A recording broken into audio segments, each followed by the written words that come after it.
until proven otherwise. I think that goes to the nimble point.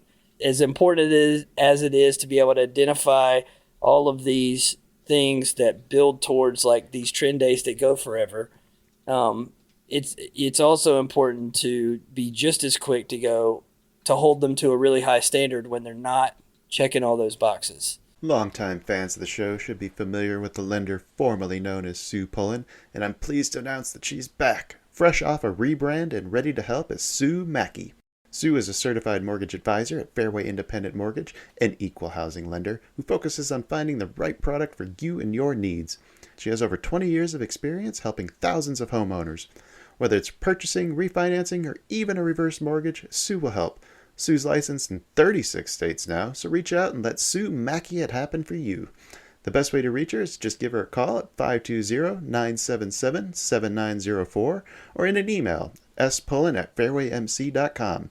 Fairway Independent Mortgage has an MLS number of 2289. Sue Mackey has an MLS number of 206048. That email again, spullen@fairwaymc.com, and that phone number is 520-977-7904. Shoot Sue an email and let her know she needs to update that address. Disclaimer time. This is where I tell everyone to lighten up. It's just a podcast. Trading is like that roller coaster at the amusement park. Thrilling, unpredictable, and potentially stomach-churning. What works for one person might leave another clutching their hat in the wind. Our hosts and guests, they're awesome, knowledgeable, full of insights, but we're not financial advisors. So don't rush to make any investment decisions based solely on our banter. Always consult with a professional or do your own research. Plus, let's face it, we like to have fun, laugh, enjoy the trading ride together. It's all in the name of good podcasting fun. So remember, take it easy, don't bet the farm, and keep your seatbelts on at all times. Thank you for listening. Hello, and welcome to the China Shop, home of the Band of Traders podcast. I am Kyle, and joining us tonight, we've got Vanta Trading's Baba Yaga and our Director of Guest Procurement, Bear Goes Long. Welcome back, Baba. How was the Masters? I didn't wear any Masters apparel tonight, but it was a tradition unlike any other, my friend.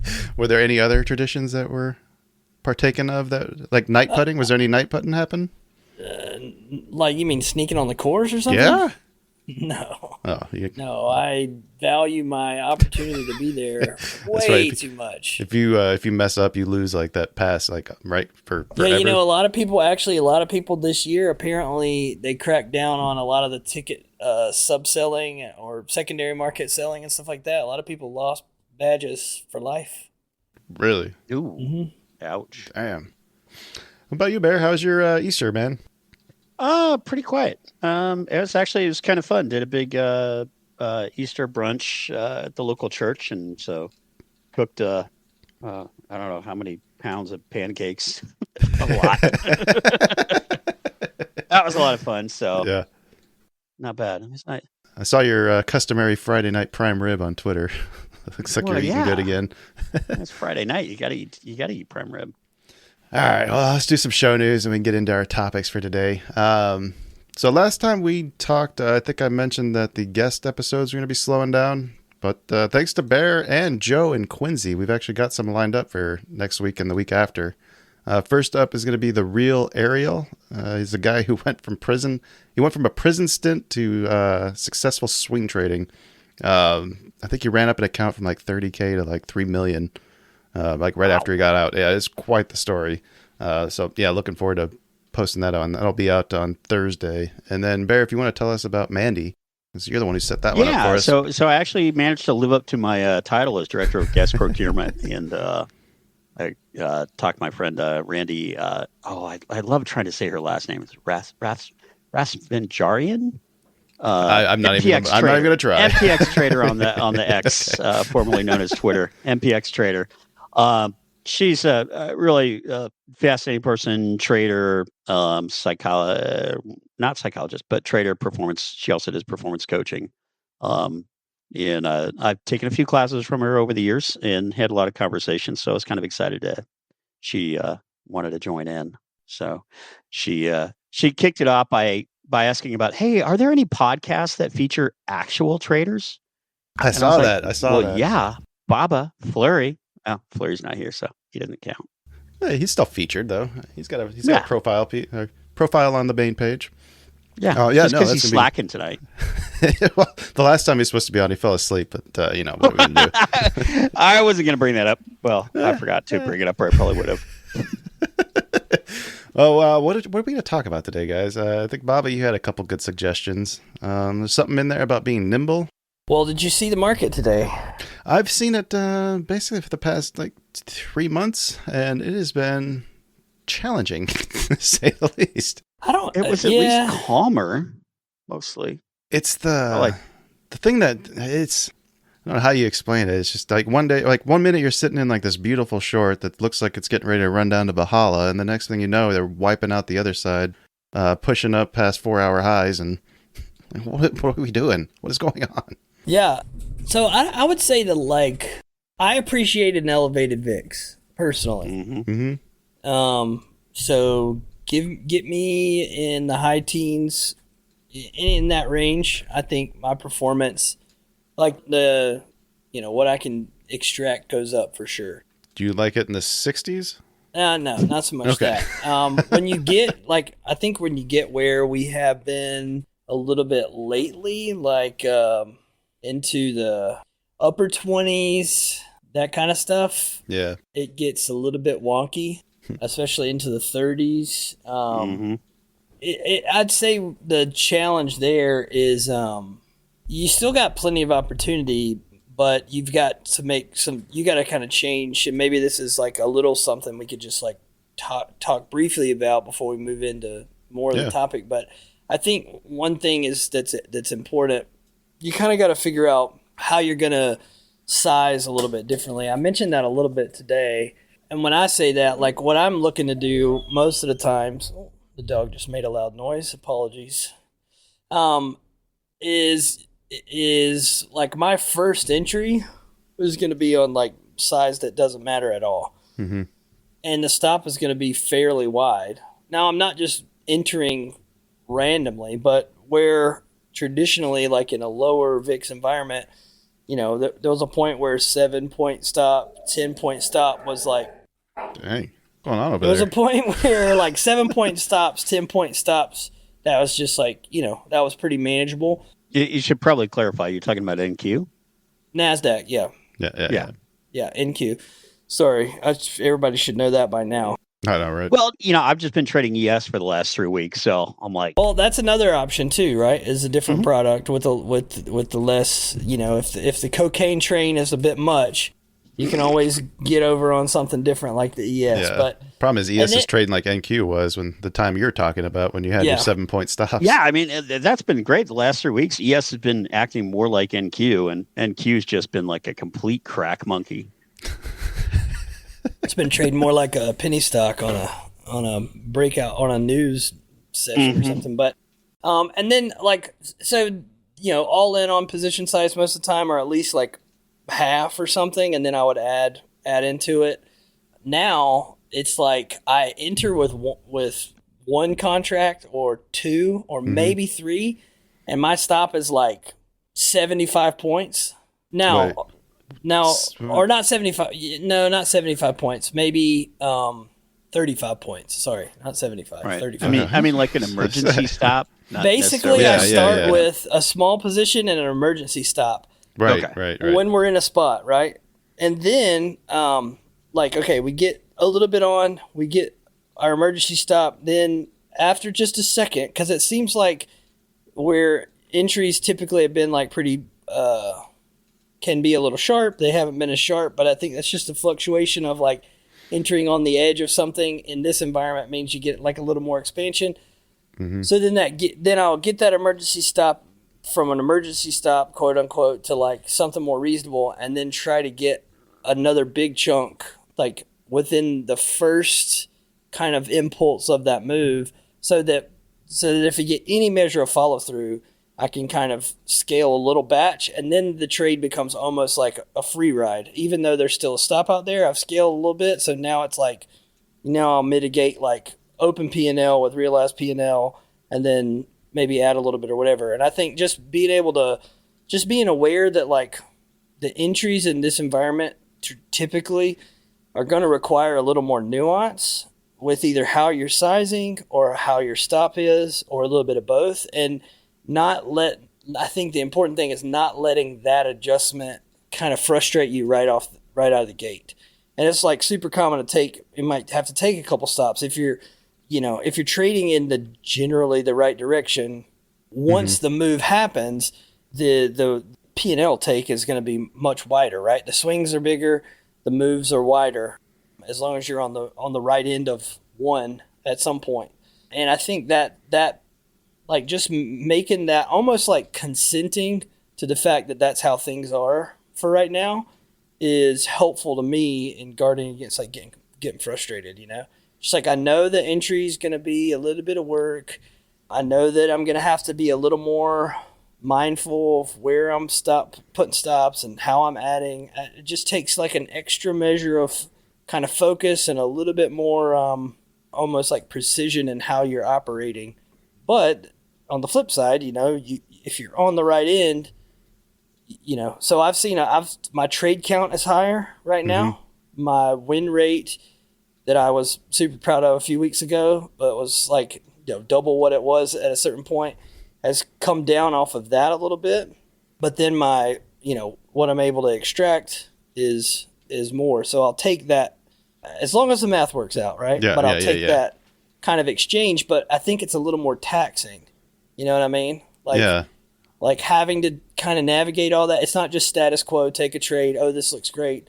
Boom, boom, boom. It's like it's taking a little more measure of effort, I think, for me and it probably is for everybody. And I think just knowing that going in every day until, something changes or Trump stops saying random stuff or whatever, like that's just going to be the way it is. Yeah, those new tape bombs are starting to get a little old.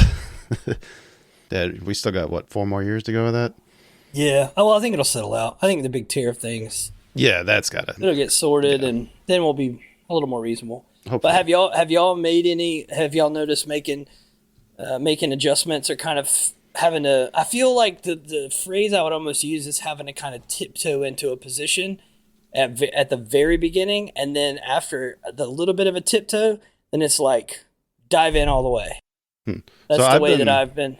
I've been working through just trying to like redo an entire process. Like I've been trying to build something around. Tough time for that. Yeah, kind of was, but I think I kind of needed it. Like I'd never actually done the full process of like a trade setup, I don't think. And like, it's something that I really need to go through the process of doing. Yeah, maybe it was not the best time for doing that, but I mean, I don't know where I was going with that. Well, you're asking about the adjustments. Yeah, adjustments. So you're kind of in the middle of a bigger adjustment. Yeah. But there are some adjustments that I've been noticing with just the stat collection I've been doing. One of the things I had to do was completely eliminate any 30-second OR trades. Like no more. I was initially starting out with trying to trade breakouts and retests on that, but looking through at the stats that I've been collecting, I see a 16% win rate on that. Like that's pretty easy to say, you know what, maybe I'll pass on those. That sounds like a good fade. Right? In fact, it actually sounds like maybe I should take the opposite trade, really. That's what I'm saying. I mean, if that's 16%, just flip that thing. Right? Well, the struggle's been, because I've been in the middle of learning the OR trade the last few weeks, and there's only been a few days that it's been a clean trade. Most of the time, at PAX has got the 2x4 rule about, you take 2 tries, and if that price level doesn't hold, you just scrub it, ignore it. And with the exception of like 2 days, the last 2 weeks, the OR trade's been just chewed. And then I know you're working with Pax and kind of going through like his stuff. Like I'm trying to do, I'm doing it on like my own version of that, right? So I've got like a 30-second, a 5-minute, and a 15-minute OR, and I'm using those as benchmarks to decide what to do for the next one. And part of that process too is like my stop sizes are all based on the OR itself. So when we get the more volatile days, my stop sizes automatically increase because of that. So I kind of like that part of the process too. It makes it take some of the, like I don't have to worry about what my stop is going to be for today. Like I know what it's going to be as soon as the first 30-second OR prints. Yeah. Right. So you're doing like enter when it leaves the OR high, when it moves up out of the OR high, and put your stop at the OR low. No, I'm doing half OR, and then taking one extension. At least that's what the testing is going through right now. Interesting. Yeah, well, I'll put the link for the spreadsheet that I'm working on, so you guys can look through it if you want. Yeah, I mean it's been we talked about this a lot last week, but it's been a tough period to try to learn a new strategy and a new process. Yeah, Um, but also but at the I same need time, yeah, I need I something needed a to reset. adjust. Yeah, Right. And exactly, it's like, exactly. okay, you know what? If we're gonna throw the baby out with the bathwater, doing it in a violent VIX market is not necessarily a bad time to do it. Well, my Um, thing was too is more of just like trying to focus on something that I like. I like this. Let mhm. me just develop this thing out and stick with that and see where it takes us. Yeah. Yeah. And I'm really starting to like the process and, Yeah, learning the ES and, maybe I'll be less happy with the ES when, eventually things slow down a bit, but yeah, but then all you got to do is the, just switch to back to NQ or YM or yeah. one of the other ones that moves, right? Yeah, but That's what I told the JMac. violence is still there today. Told JMac when NQ is too rough, go to ES, and when ES is too slow, go back to NQ. Yeah. But man, those tweet trades. Oh my gosh. I was in a long this morning and I'd moved my stop up to break even. It was like 48. I want to say it was like 48.75 was my stop. And I'm like, and it was like trading mid upper 50s. I'm like, oh, okay, cool, cool. All right, my stop's at break even. I'm good. And that tweet slam came out. Wham! And even in MES, my stop got slipped 8 points. Yeah. Yep. Golly. I think, Yeah. what if that was that about 10 o'clock? Was that today? Yeah, that was early this morning. I think it was a period. Yeah, because Was right that the after 10 that I o'clock got news candle? Because I think when I did Yeah. my replay, I Yeah, we completely had forgot. that. I think I took It the same was. stop again when I replayed it afternoon to go back through and like see how I did compared to the way I I don't traded. think Yeah, it was. God, now I need to pull up the chart because I don't think it was. It was a All right, little now I gotta after go look. 10. there was The Yeah, big it was something. definitely the it was a big tweet. It was the not yeah the a, big a news pullback drop. was about 10:15 this morning. That's the trade. There's one where it shot straight Yeah. up, and I think I was trying to sell a retest of like the 5 minute OR, and it just blew right through it by like 20 points. And I did the same thing, and when I did the replay, but it's actually a good thing. That means I'm taking the same trades. That's good. I want to be consistent. About 10:30 is when we just ripped from like 235 to 350 or 360. So yeah, I it's funny you say that, Kyle. Although we're together pretty much every trading day, I don't really. I don't. I like the. I used to trade the OR all the time. Like Hmm. that was like my main. It's a few years ago. That was definitely my main, like my mainstay. Had some of my best trading months back in the day, strictly trading OR trades. And I love. We've talked about this before. I love the idea of I don't like when we open right up against, and you've been in the room Yeah. enough, like when we open right up against something just above us or just below us. Gap up into resistance, I think is what you said you hate, Yeah, right? any kind of strength move into overhead resistance, it just creates conflicting narratives. The other thing I don't like, and I think just a word of caution to everyone, like trying to sit and wait and wait and wait and wait for the market to get really far away from where we started the day to then like fade it back in, unless you have a system that's based on that mean reversion idea that you've like really put in the time. The general I like just the general concept a lot of people think of is, I'm going to let this go up here and then I'm going to fade this all the way back down, or vice versa.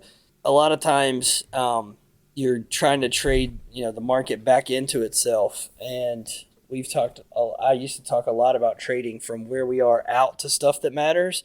And Yeah. so I don't have to worry about if they show up here or they show up there so much as like, let's go test them wherever we think they might be, sellers or buyers or whatever. And that's a roundabout way to get to the point of, I love the idea, and I think I do this intuitively. You're watching the 30-second OR, or I'm watching the 30-second OR for any first clues. Hmm. And then as I don't really look at the 5-minute OR, but when we get to the first 15 minutes, then I have like, that's like the next piece of the puzzle. Then I have the 15-minute volume point of control, RTH mid, RTH VWAP, and the open in 30 seconds. I have these, like, you start to really quickly be able to objectively have a narrative for what you would like to how you would Yeah. like to participate. From So looking yeah, through the data that I've been collecting, it looks like the name of the game is just how quickly can I identify a trend day. That's yeah. really what I'm trying to do. Mm-hmm. Well, yeah. I think that's great. And you're trying to check those boxes as quick as you can. And we kind of, to be honest, we kind of sniffed out kind of the BS today. If you remember, we traded up out of the OR, or just below it, then up out of it, then back into it, then below it, then back through it, then back into it. Yeah, once you've done that a few times, and do you really want to start Exactly, trusting man. It's like breakouts more? Yeah. this area is getting expired, and we're not, and so I think the difference in like mentality to highlight with that is just like you said, on the strongest, let's just say on the strongest of trend days, we know these things to be true. Fill in the blank. So if we're trading and those things are becoming true, then we want to give that a chance until proven otherwise. I think that goes to the nimble point. Is as important as it is to be able to identify all of these things that build towards like these trend days that go forever. It's also important to be just as quick to hold them to a really high standard when they're not checking all those boxes. And so we talked a little bit before coming on about the idea of being nimble, and I think today is a great example of that. Because I was short today based on some weekly balance and range work, and there was a little conflicting information. If you remember the talk through when we were getting started, that we were like we had a 2-day balance that was almost like a balance area high here and a balance area low here for the next distribution, and then just above that there was a weekly balance area low, like a 3-week balance, and then there was the value of the daily range above, which was like 409 or something.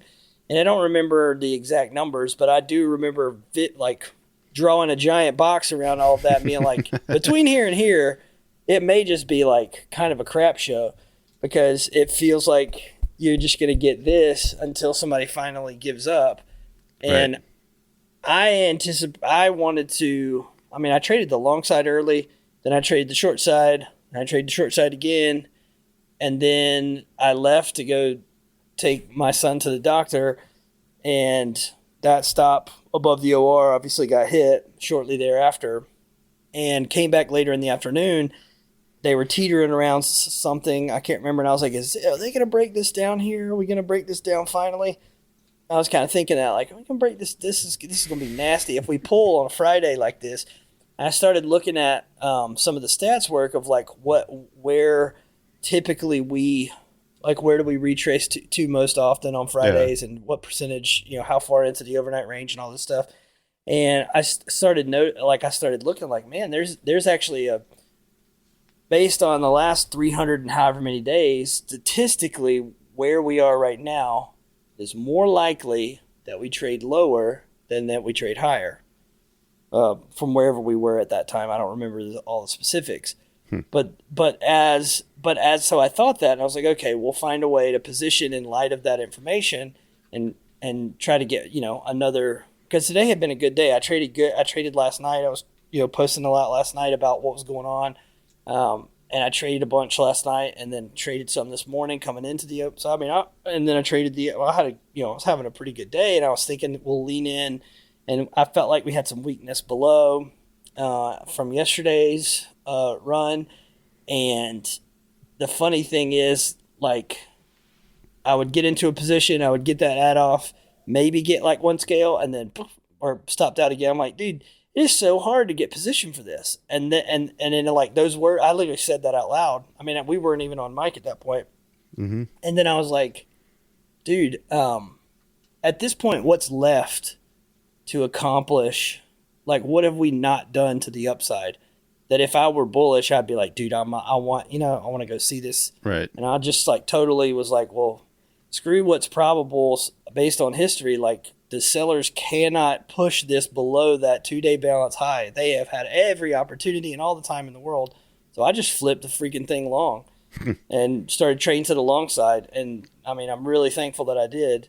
I mean, we closed on highs, right? Like, Right. but that was like a complete shift from what I was looking at coming into the day, because it just, not only the structure that I was looking at, that was going to be a tough place to trade between those spots, but I felt like if we broke below, it would be like game, set, match. And then based on the stats, I felt like that was more likely, blah, blah, blah, blah, blah. But at some point, you just have to go, They can't do oh, it. well. If they Yeah, can't like do if it, we yeah. can't do that, then what are we going to do? And there's a guy that trades with us who says, like, oftentimes, like, well, if they ain't going to do this, they're going to do that, And it's like it's like hard. You don't want to be so nimble that you're just flip, flip, flip, flip, flip. But I've found that, like, oftentimes if I'm in a trade that doesn't go, then it's about to rip the other way. Yeah. Like, it's very seldom that it just teeters around right there for like the next however long. Definitely don't trade ES. Yeah, it's usually like we either are going, or I'm out pretty quick, and could feasibly just flip the trade. Mm-hmm. So, what kind of things, when you're thinking like nimbleness, like how does that work its way into trying to be real rule based with what you're working on and stuff? I'm trying to take the subjectiveness out of it. There's been a lot of trades when I'm going through the process that I look at and I'm like, man, I really don't like that, but I mean, you got to take it because that's what the work says to do. And my intuition still is not that great because a lot of those are working out quite well. So, well, you're doing good work. Yeah. Then. For me, it's not about being nimble. For me, it's about just trusting the damn work and getting out of my own way at this point. Yeah. I think I have the tendency, because I have worked so hard, which is a whole nother thing, but because I put in so much time, right? I put in all this time. I've been doing this forever. And if my work says this, by golly, I'm doing that no matter what. I can be like a bulldog at times with an idea. So that's probably cost me more money than anything else, is being too rigid and not taking. I tweeted something about this the other day, but like what's in front of us. Like, doesn't matter what I want to happen. Doesn't even matter what I think should happen or what's probable to happen. What is happening right now? That's like a macro tactical shout out, right? Right. I think he's really good at that. And I know my tendency is to be too dogmatic over an idea, because there was a point in time where I was way too wishy-washy. Like, I would look back at my plan and then I'm like, geez, if I'd have just executed what we planned, I would have traded, I'd have made twice as much or been twice as efficient. So then I kind of almost went too far the other way of trying to be so rigid. And so that's why the nimble thing is kind of close to mine now, because I'm wanting to kind of be able to be, boy, do I have an ugly just for nimble you. enough, It makes me think of that Graham said in the most recent guest episode we did. The title of that one was "The Edge is in Our Discretion." I think it was a quote that he had. Yeah. And that one just kind of keeps sticking with me. Like, now you mentioned being nimble. Like, that's kind of what I think of is we have these rules and these processes that we build out, but really where the real edge is when knowing when to press into those and when not to. Yep. Nice. Yeah. 100%. What do you think, Bear? What are your thoughts on this nimbleness nonsense that Bob is talking about? No, I'm just kidding. Yeah, I mean, I agree. I mean, the edge is in the discretion. All right, so top of my mind, go back to the OR trade. You can't automate the OR trade, because when you take the discretion out of it, you get a 16% win rate and you get a horrible loss. Part of the discretion is looking at the momentum behind the move and going, okay, we're moving through this with momentum. And if you're really on top of it, you're also watching, you're watching ES and NQ and maybe a few other markets, and you're going, hey, NQ is pushing above its OR high. ES is lagging, but it's following along. Oh, okay. So we've got some momentum there. All right. I am going to take the OR high trade. Or the other side of the discretion is, you know what? Prices scrubbed the OR 4 times. I don't care. Right. Yeah. That's why I gave up on the first 5 minutes of trading on that, just because, you scrubbed too many of those. And I was just taking too many haircuts in order to sit and wait for the 5-minute trades, which were the ones where I was making all the money back. Yeah. And that's the part of the process that's been really harder for me to learn. And Yeah. which is funny because I used to be really good at NQ about taking scratches, Mm-hmm. about, I'd get in a trade, and as soon as it was moving my way up, man, I was hitting that trade to break even. So that, because, if I took a scratch, I took a scratch. It's at most I'm losing a few ticks. It's a lot harder to I'm do. not taking a full It's a stop. lot harder to take those quick break evens when you're waiting for 3 opportunities a day. You don't really want to be. I can't bring myself to move that stop Right. to break even as soon as it starts to push away, because like, do I really want to wait for another couple hours before I might get another chance at this? Right. But I mean, if you get a good scratch at it, well, it depends on the trade you're working on. But if you get a good scratch in, it doesn't really cost you anything. And that's part of the psychology that's been tougher for me, is learning. And this has always been my battle. One of my battles is learning to be happy not being flat, Mm-hmm. not in a trade, waiting for the Yeah. setup. However many times we've talked about patience pays, the profits in the waiting. You can say all those things, but for, some monkey ADD children like me, actually doing it is an epic challenge. I agree with that 100%. History isn't just boring names and dates. It's weird, messy, and full of what were they thinking moments. The Buck Starts Here dives into the financial fiascos, questionable deals, and outright chaos that helped build America, $1 at a time. We mix in serious history from a fresh perspective, real, deep dives into the numbers and the moments that shaped the country, without the boring lecture. From presidential blunders to almost states, and the time an international war almost started over a pig, we break down the key events that made, and nearly broke, the nation. It's the fascinating, untold history you won't find in the textbooks. Subscribe to the Buck Starts Here podcast for a deeper look at presidential history that's anything but dull. Longtime fans of the show should be familiar with the lender formerly known as Sue Pullen, and I'm pleased to announce that she's back, fresh off a rebrand and ready to help as Sue Mackey. Sue is a certified mortgage advisor at Fairway Independent Mortgage, an equal housing lender who focuses on finding the right product for you and your needs. She has over 20 years of experience helping thousands of homeowners. Whether it's purchasing, refinancing, or even a reverse mortgage, Sue will help. Sue's licensed in 36 states now, so reach out and let Sue Mackey it happen for you. The best way to reach her is just give her a call at 520-977-7904 or in an email, spullen@fairwaymc.com. Fairway Independent Mortgage has an MLS number of 2289. Sue Mackey has an MLS number of 206048. That email again, spullen@fairwaymc.com, and that phone number is 520-977-7904. Shoot Sue an email and let her know she needs to update that address. In fact, one of the things I started doing is when I do my back test, I do it live and I replay it in 1-for-1 speed, so that way I can sit through the OR and watch it in real time. I'll just once I finish trading, I'm going back to the computer and I'm replaying for a couple hours, just doing that.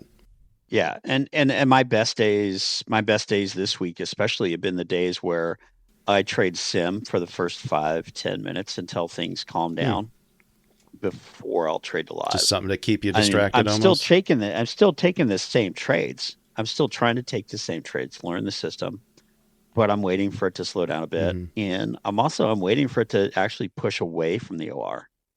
Right, get somewhere, show that somebody's trying to make something happen. Show me you're actually going to do something today, rather than just, what did we do today? We rotated around the OR all freaking day. Okay, no fun. Thanks. Until we didn't. Yes. We had about 2.5 hours of straight to freak up. Yeah, and honestly, like 20 minutes after the open this morning, I got a call, and I had to leave the house for like 2 hours. I came back and I'm like, cool, we're in the same freaking spot I left. Yay. And I'm like, okay, cool. You know what? I probably just, saved myself from getting, stopped out for the day. And then I looked it up. It was 12:38 Central Time. So 1:38 Eastern was when we have that hammer tweet drop that slipped me 8 points on my stop. You're talking about 1:30 Eastern? Yeah, 138. later From the one of day. 50s? 138.15. Yeah, right into that was so funny. The tweet happened right when we tagged Kyle. If you look, or if y'all look back through the trading trying to pull it chat up right to now. some of the stuff I posted last night, we had that Delta cluster Oh. or like a cluster of historic Delta up there. So actually, Oh, somebody was talking about that. Yeah. It was a huge options Yeah. delta point. well, it was a RTH Delta clustering around that 45 to 55 area. We outlined that. Okay. Now I'm putting the pieces together. Yeah. And so So- a tweet, it just happened to hit that. It just had happened a to huge be at cell that time. program, Yeah. and a tweet just happened to drop Yeah, right look as that here, cell program kicked in. Here, I'll No conspiracies. no conspiracies, but I'll post it over here because I thought that was quite hilarious myself, actually. The other thing I noticed today, what I posted it in our little group over here. One thing I noticed that I mentioned that kind of made it a little bit easier to flip to the long side after I got back from being at the doctor. You looked at how we came into the club. I mentioned this. It's like some of these offhand comments end up being the best ones. Even like we traded up above that balance area high at like 385. And I said, if I were just really wanting to be short, I would have put some risk on coming back through that. And then I was like, well, I do want to be short. And that was like we started up there and made a new low on the day before then turning around and running all the way back up. But that was like, I was like, well, then let's go. So that was a fun one. The other thing that was funny is the way we closed yesterday on the last 30 minutes was this strong spike into the close. And then the way we closed out coming into RTH today was a spike from basically the same general area and this 30-minute just closing on the highs, like into RTH open. And then I was like, man, both those closes are pretty strong into the close of yesterday, strong into the close of Globex, come into RTH today. And I was like, if those buyers were vulnerable, which in theory they are, all the sellers have to do is go sweep those lows out. And we could not get through that 34, 44 area at all, with any kind of pace or follow through whatsoever. So it's, I don't know, those little nuanced things you notice sometimes end up being super valuable to actually figuring out how to capitalize on them. But yeah. We've got another topic on here that you suggested, which is the rectifying mistakes. And I think I kind of touched a little bit on it, but I don't know if you wanted to talk a little bit more about that one too. Yeah, so I would love to kind of set it up. I'd love to get y'all's thoughts. So we trade, for those of you listening, you probably figured it out by now, but the three of us, we used to trade a little more, all three of us together. Bear still makes himself known from time to time, which is great. When he comes through, we appreciate it.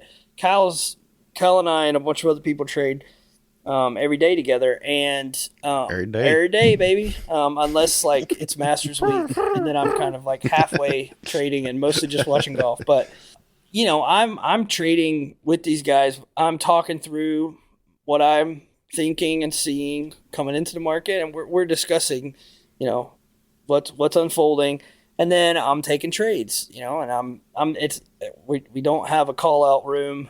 We don't have a follow me to Valhalla. I'm the best in the universe. But no Lambos. No Lambos. Just a Tundra. Sorry. But I like it a lot. It's gonna be about as expensive. That's true. But one of the cool things about trading with the same people regularly, I feel like everyone in our room has almost their own approach. I do kind of my thing. I think some of my bigger value balance range work is helpful context for everybody, even if their execution style is different or their method's different. I think that context is probably one of the more valuable contributions that I'm able to make from a prep and planning standpoint.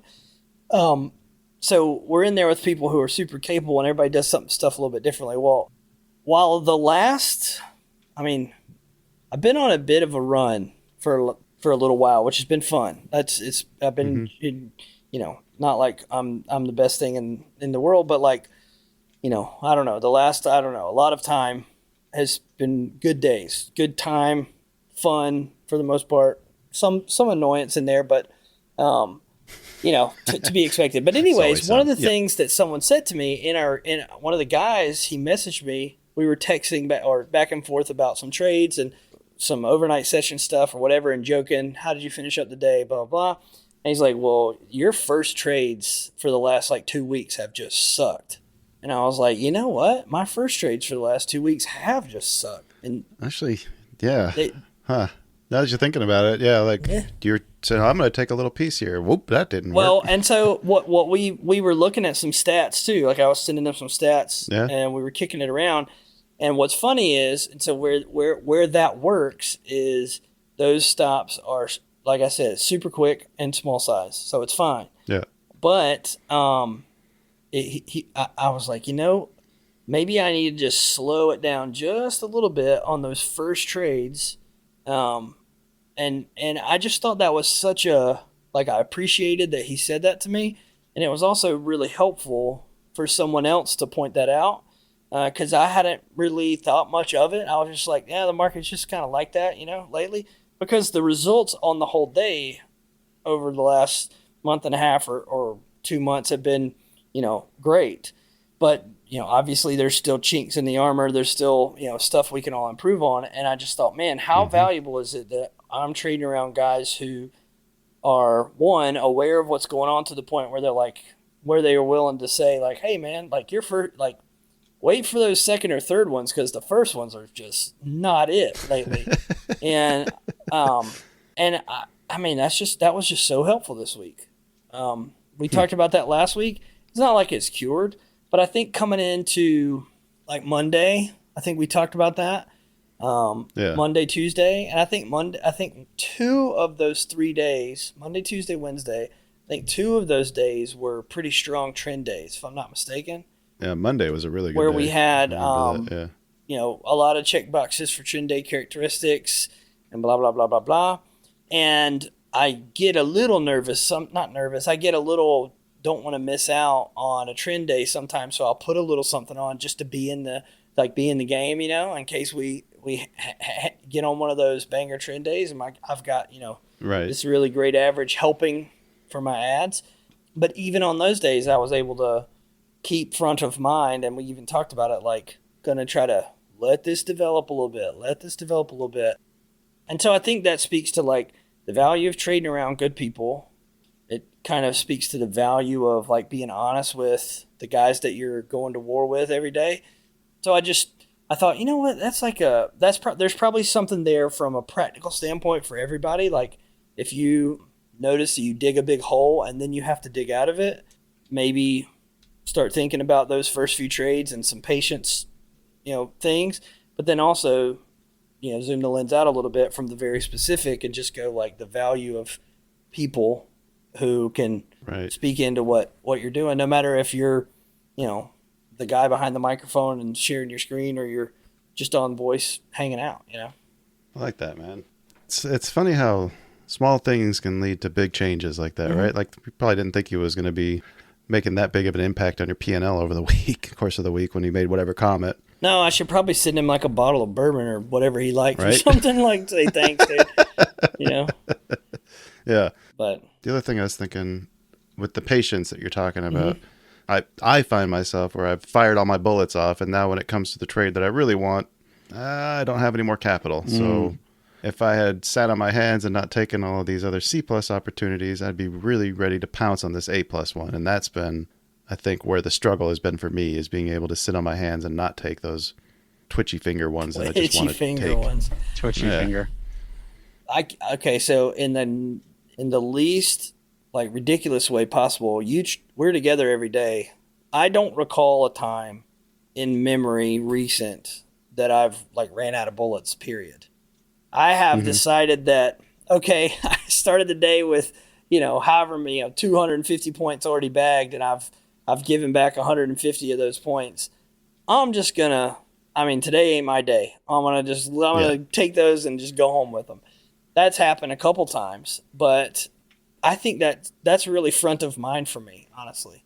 Because if, Do you trade every night? Not every night, no. But I look for opportunities in Globex when volatility is super high during RTH because you can. I just think I don't ever hear you come into the morning talking about taking an ass kicking in Globex. It's always you're sitting on some pile of points that you made in Globex. What's your win rate in Globex, and why are you still trading RTH? Well, I don't trade. Well, but it's not that often though. I mean, it's probably once a week. I would say it's probably maybe once a week. A few weeks ago, it was a little bit more. A few weeks ago, I was looking for stuff kind of every night.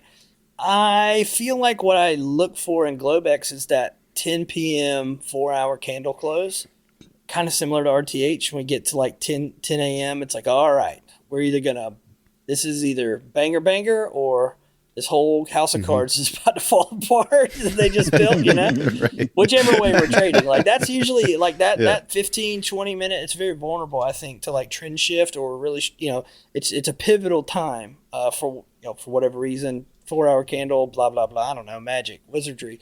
So I feel like that's what I'll oftentimes check out. If I start messing around with Globex before about 9:30 Eastern, it's just going to be a wash. And the only exception to that, and I was talking about this with the same guy in our room, is when you get those. You almost let the name go. I heard it. When you get those drifty Globexes, where they just never make a new swing low or never make a new swing high. And if I see that starting, I'll put some feelers on to see. And I mean, there have been some like, not so much super lately. There have been some good ones, but I'm thinking back, I can think of a couple of vivid ones like 6-8 months ago where it was just stupid how easy it was. I mean, every swing low was higher than the one before. I would just add another contract every time without closing anything. So you end up with a kind of ridiculous position, but you're never, that happens like rarely. Right. But yeah, to your point, I don't know, Globex maybe once a week. It kind of comes when when we're around a key spot. So like if in RTH, I was hoping that we would trade around a certain balance or value area. That's why last night I was pretty active in Globex because we were right up in this new distribution that's above us, trying to get into it. We gapped a little bit, blah blah. Like we were in a good spot to try to find something to see if we could kick off of it. So yeah, I kind of try to keep the Globex trading just around those kind of areas. But then I'll lean into it a little bit. That's for sure. All right. Well, should we keep talking about this, or should we do a little bit of good, bad, and ugly and wrap? I think we up? need a good, bad, and ugly. Unless Bear has something he'd like to add. He's got a real thinking. He said he had an ugly that he really wanted to share too. I think. Yeah, I do have an ugly that fits right into that. Let's about go. Getting locked into what you're doing. Monday, I had a pretty good day early in the day in my funded accounts, and I was pretty happy with myself, and I was like, yeah, hey, that's a good day. Let's just lock that up and walk away. And got itchy a little later, and it's like, okay, I'll trade my combine, and traded just caught some beautiful trades in the combining and maxed it out. And I was like, cool. And then I had to run errands, and I go out to lunch, and I come back from lunch, and I got that. I got a little bit of that ego euphoria of, man, what a great day. What a great day. Ah, man, I'm up, blah, blah, blah, this much. Yeah, this is a great day. And I come in and I'm like, oh, we're about to set up for the last hour trade. And so I get back to my desk and I look and I realize I had a stray target left on the chart. Oh no. So where it was supposed to take profit on a single lot, it hit that, where it was supposed to, take profit on the way down, it instead took a long, and so that cost me $75. It was a single MES. It was like, oh, okay, cool. Oh, okay. That cost me Okay. $75. Okay. I'm like, All right. That's but then the arrogance kicked in, and it was like, oh, well, I can make that back. Never target a certain amount. Oh my God, you'll lose everything. I know. Can I just say How- it could be $10, bro? It could be $10 from a whole number, and you could be at 58.90 on P&L, 5,890, and you could be like, okay, I just want to make $10, so it's $6K today. You will lose $5,885 trying to make that $10, bro. Yep. Been there, done that. Been there, done that. So obviously, you see where this is going, but at the same time, I'm married to this bias because my fantastic profits all day have come riding those shorts, into those the short last moves part of down, that those day, short right? moves down, those short moves down, We and just tore ass into the close. and in the system that I'm learning, you take that opening print, the last hour, and that becomes your new long above, short below. And I knew that. I looked right at it, and I'm like, but I'm short today. I'm taking short trades today. And dude, I shorted that puppy all the way. For anyone that's wondering, from about 3 o'clock so married to my bias. Until the close, all we did is rally from 17.7 to 17.950. That's all we did. And I, like 3 trades into it, I'm looking at it and I'm like, but the system says I should be going long. And you know what? This price action is a great long. And I'm like, but I'm short. I'm taking shorts. And I took it in the shorts. That's for sure. I'm sorry that happened. No, I've been there, my dude. It was, it was just one of those, I can look back on it and laugh. And it's like, and because then the other side is like, I'm like, everything in the universe is saying go long, everything, including the system that I'm supposed to be learning says go freaking long, you dumbass. Right. And I'm like, whoa, I'm smarter than that. Because, I'm convinced that as soon as I decide to go long, that's when the bottom's going to fall out and we're going to go straight down. As soon as I reverse, it's going to. So I'm like, I've already missed my chance now. So now I have to short it back down to that entry so I can get that entry back. Yeah. Yeah. And so, that was my freaking ugly. And it's like, well, yeah. Okay. When you're learning, especially when you're learning a very well-defined process and system, don't get creative. Just follow it. No need to innovate, boys. I've been saying it for, I don't know, like at least 4 years. Keep saying it, please. Yeah. I need to innovate. Every day. Yeah. I think my ugly bad is kind of similar, but I just wrote lack of discipline because I've just been frustrating myself, like I know what to do. I just don't do it. Like, why am I not doing it? Where's that disconnect? And that's what I've been struggling to find. Yeah.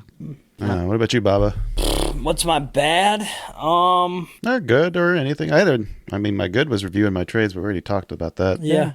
Like going back and doing the replay and like seeing how you compare to real life. I think that's an exercise that everyone needs to do. Yeah, I mean, the contrast is, and I talked a little bit, my goods were the days where it's like, you know what, I'm gonna sit back and I'm gonna only trade and sim for the first, 5, 10, 15 minutes until things settle down and direction gets clear. Have you started doing the mind metric stuff yet? No, shoot, I need to look at when that starts. I want to say that was in May. Yeah. But then I think it starts next week. So yeah. But then my good is I feel like I finally talked myself into this week. I got a lot of life stress going on. That's mostly past, but I feel like this week I finally talked myself into I'm not trying to trade to make money. I'm not trying to trade to earn money. I'm trading to learn a new process and to stop paying attention to the money. And I think that's been the biggest good for me. I like that. I feel like I could use some of that. Yeah, that kind of like uncorks stress. It does. It does. Yeah, I can identify with that. Not so much with the new process or whatever. But I'll tell you, at some point we can do an autopsy on last year for the first 6 months or 5.5 months. Oh, that was since you started trading full time.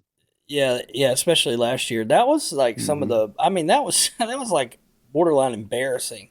Being on, doing this. I mean, there was good trades in there. There were good days in there, but over the whole thing. And so one of the pieces of all that I think I just had to make peace with was that was around that idea of like the dollar amount and the money and being like, I know what it takes. Like, I know what I need to do, but I also know that like if I just blow this all to smithereens, my life is still, I'm going to be fine. Like, Yeah. almost like having to fully accept what the risk was associated with everything and not try to be so perfect, like more perfect than I'd ever been, allowed me to finally kind of relax. Also, conditions got a little more like appropriate for me. Yeah. I remember like it was like April-ish. That was very low. That was like 11 VIX. Yeah, right? we got around into like April, May, somewhere in there. Yeah. Things started picking up into the end of this past year, and then, this year, I guess we're 5 months in or whatever. The last couple 3 months. Yeah. I mean, I think that the shadow on, like, say, November through February was the shock of that whole prop firm situation that I don't even want to think about anymore. That was a real letdown, but outside of that, this has been a really, I think, just kind of relaxing on some of that, and has been good. So I can identify with that. No hurricanes. That's got to be nice. Oh God, yeah, freak! I forgot about that. Yeah, hurricane thing. There was a lot of stress. A little hurricane. Little flood my whole downstairs. Flooding. Remodel everything. But Is that all fixed yet? The main living areas are fixed. I kind of took a break from doing anything down there for a little bit, to be honest. I got tired of just being relegated to slave labor in my own home. How's the TV? Great. They were watching it Works? last night. No holes? No holes yet. I think. Yeah. I don't think I have a great bad from this week, and that sounds kind of like a tool bag thing. No, it sounds like a good. I think the bad I actually look at it as a good, which was Thursday. The Thursday, I don't even remember what Thursday did. I think I tried to forget it out of my mind. Oh, we just went straight up, I think. Yeah. Oh, yeah. That's why I think I missed my retest. Yeah, there was a couple of things like that. It was kind of like, come on, what are we doing? I didn't really get any. I did do good on Thursday. I didn't get any scales in, so I didn't do really good. But yeah, was that the day I told you they're making it really hard? So why are we even bothering? We talked about that, yeah. Yeah, and I think the other it was one of those days. I don't know, freak. I don't even feel like trying to scroll back and find it, but I'd say I want to throw out a good for all of us. Then I'd just say some of the conversations that have been going on in the Discord this past couple weeks have been really good. Nice. The mornings have had a vibe to them, right? Yeah. Like it just feels like there's more discussion, more interaction. Yeah, and I think it helps too that I think we typically, it seems that a lot of us have been trading in the same direction, generally speaking, which is a little more enjoyable than when someone's like backside fading your pullback that you're getting long. It's kind of like, that's not so fun. Just got this long I've been waiting for all day. Now Baba's shorting it. Yeah, sorry. But yeah, I don't know, man. It has been fun. We'll leave it at that. Hey, let's celebrate. Let's celebrate Yeah. having a great community and productive people out there helping each other and pulling together in the same Reaching out. direction. Yeah, That's Telling you what stupid trades to stop taking. exactly. That's you can all live with that. We've got to have that Bob Newhart out there going, "Stop it! Yeah. Stop! Just stop." All right, folks. I think that's probably going to do it for today's episode. So please join me in thanking Baba and Bear for their contributions tonight. Do that by clicking on those links in those show notes. Visit VantaTrading.com. You can help support the show there. Visit BanditTradersPodcast.com so you can stay up to date with everything we have to offer. When you finish all of that, catch up with your presidential history with Eric and I on The Buck Starts Here. Be back soon with another exciting episode. But until that day, please like, share, subscribe to all those things, and have a green week. A green week.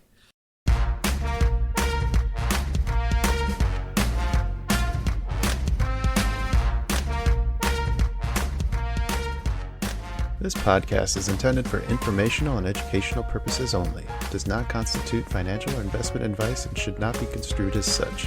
The hosts, guests, and contributors of this podcast are not licensed financial advisors, brokers, or professionals.